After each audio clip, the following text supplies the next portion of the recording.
আচ্ছা ভাই দেখেন, আমি হচ্ছে এখান থেকে ইভো টপ আপ থেকে টপ আপ করতে গেছিলাম, বুঝছেন? এটা নাকি কাব্য ভাই হচ্ছে করছিল, প্রমোট করছিল, বা কাব্য ভাইয়েরই, আমি ঠিক জানি না, সরি। যারা যারা জানেন তারা তারা আমার একটুই বললেন। এটা দেখেন ইভো টপ আপে আমি এখানে টপ আপের জন্য ট্রানজ্যাকশন এইখানে হচ্ছে পারে 142 টাকার একটা উইকলি ইভেন্ট স্পেশাল। এখানে আমি এটা ট্যাপ দিয়ে আমি ডাইরেক্ট হচ্ছে পারে টাকার ওইখানে ক্লিক করছিলাম। তো 142 ক্লিক করে যে বিকাশের উপরে ক্লিক করছি, ওনারা বলছে যে এখন লেখা দিছে এই নাম্বারে, বুঝছেন? এখন নাম্বারে এটা চেঞ্জ হয়ে গেছে।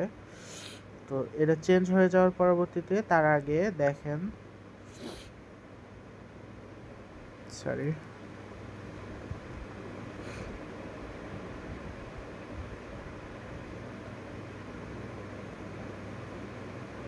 এই যে তার আগে নাম্বার দেওয়া ছিল এইটা, এই নাম্বারটা দেওয়া ছিল।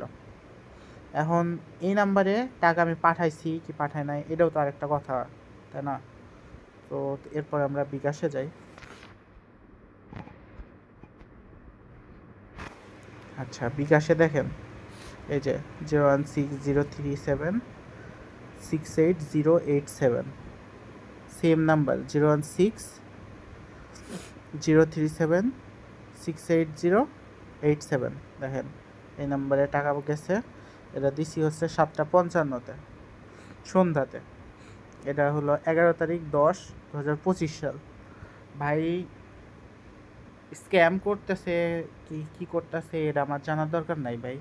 তারা স্ক্যামার কি ভালো, এটা আমি কখন এই ফার্স্ট টাইম তো না, আমি এটা সেকেন্ড টাইম অর্ডার দিছি, দেখতে পারবেন।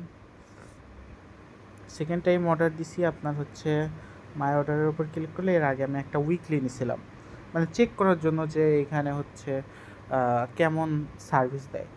ভাই সেকেন্ড টাইম নিতে যাই আমি তো মান্থলি সহ মারবো, তার আগেই আমার মনে করেন যে এই অবস্থা হয়েছে।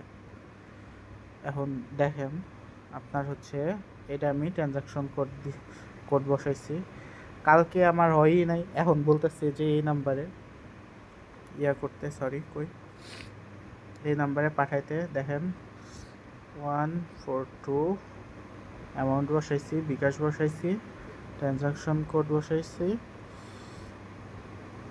হয় না। কালকেও সেম দিছে, এনাদেরকে এসএমএস দিয়ে দিয়ে দিয়ে দিয়ে আমি বিরক্ত হয়ে গেছি। দেখেন এনাদেরকে এসএমএস দিয়ে উনি বলছে যে নাম্বার চাইছে, উনি ভয়েছে। আপনি কোন নাম্বার থেকে টাকা পাঠাইছেন আপনার নাম্বারটা